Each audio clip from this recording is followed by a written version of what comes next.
জনাব barrister ASM Shahriar Kabir, আপনার কাছে আপনি কি বলবেন এই তফসিল ঘোষণাকে নিয়ে? ধন্যবাদ আপনাকে। আপনার মাধ্যমে আপনার টিভি সমস্ত দর্শকদেরকে এবং যারা দেখছেন সবাইকে সালাম এবং শুভেচ্ছা। আর আপনারা যারা এখানে আছেন, আসসালামু আলাইকুম রহমতুল্লাহ বরকাত। তো ডিসেম্বর মাস বিজয়ের মাস। এই বিজয়ে এই তফসিল ঘোষণার মধ্যে দিয়ে ভাই যেটা বললো চাঁদ রাতের কথা, আমার কাছে চাঁদ রাত মনে হচ্ছে না। 6টার পর থেকে মনে হচ্ছে আমার ঈদের দিন শুরু হয়েছে। আমি কেন এই কথাটা বললাম, যে দেখেন বিজয় যে শুরু বললাম, বিজয়টা উপভোগ করা, ধরে রাখাটাই কঠিন। সো এই নির্বাচন 53 বছরের ইতিহাসে সবচেয়ে একটি পৃথক নির্বাচন। কেন? ভারতের আধিপত্যবাদের বিরোধিতা করা মানে 71-এর বিরোধিতা না। শেখ মুজিবের সমালোচনা করা মানেই 71-এর সমালোচনা তা না। আওয়ামী লীগের মানেই 71 না।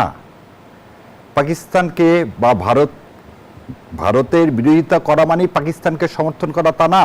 টিক্কা খান এদেশের মানুষের রক্তপিপাসু ছিল, সেটা খোদ মেজর খাদিম হোসেন রাজা তার বইতেই লিখছে। সেও একজন পাকিস্তানি।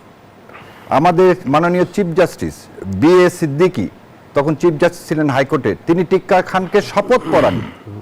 সো যারা যারা ভাবেন শেখ মুজিব মানে 71, তাহলে বি.এ. সিদ্দিকীর অবদানকে ছোট করা হয়।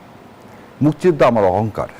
এই মুক্তিযুদ্ধকে, এই যুদ্ধ, এই ইতিহাসকে আমার লালন পালন করতে হবে। আর এই ইতিহাসের সঠিক ইতিহাসটা জানার জন্যে, আমার প্রকৃত স্বাধীনতাকে উদযাপন করার জন্যে এই নির্বাচন। কেন? দেখেন, আমি একবার রাগ করে বলেছিলাম যে 16ই ডিসেম্বর তো ভারত সবসময় পোর্ট্রেট করতে চায় তার বিজয়। তাহলে কি আমরা আমাদের বিজয় দিবস পরিবর্তন করব? না, এই বিজয় আমাদের বিজয়, কেবলমাত্র আমাদের বিজয়, আর কারো বিজয় না। এই যুদ্ধ আমরা করেছি, এই বিজয় আমাদের, এবং পাকিস্তানের থেকে আমরা যে আলাদা হয়েছি, একটা মানচিত্র পেয়েছি, একটা পতাকা পেয়েছি, কিন্তু ভারতের আধিপত্যবাদ থেকে মুক্তি হয়নি। সো এই যে নির্বাচন আসতেছে, আজকে যে তফসিল ঘোষণা করেছে, এই তফসিলে আমাদের সবার সুযোগ আসবে ভারতীয় আধিপত্যবাদের বিরুদ্ধে লাল কার্ড দেখানোর।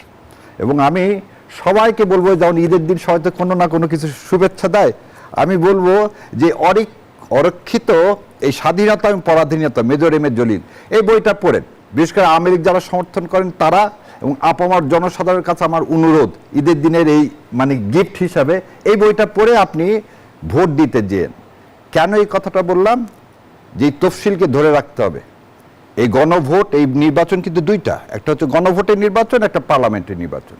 এবং ডক্টর ইউনূস সাহেব বলছে এই গণভোটের নির্বাচন হচ্ছে 100 বছরের জন্য। কেন এই কথা বলছে? 53 বছরে যে ভুলগুলো করছি, সেই ভুল থেকে শুধরানোর সময় এখন এসেছে। ভারতীয় আধিপত্যবাদ থেকে মুক্তি হওয়ার সময় এসেছে। আর ভারতীয় আধিপত্যবাদ মানেই 71-এর সমালোচনা, এটা না। আমরা 71-কে ধারণ করব, 16ই ডিসেম্বরকে ধারণ করব, এবং ইনশাল্লাহ আমরা ভারতীয় আধিপত্যবাদ মুক্ত একটি স্বাধীন বাংলাদেশে বসবাস করব। আল্লাহ যেন সেই তৌফিক এনায়েত করে। আর ইনশাল্লাহ একটা ভালো নির্বাচনের দিকে যাব। আমরা সবাই আসলে আশা করছি সুষ্ঠু একটা নির্বাচন এবারে অনুষ্ঠিত হবে। অসংখ্য ধন্যবাদ আপনাকে।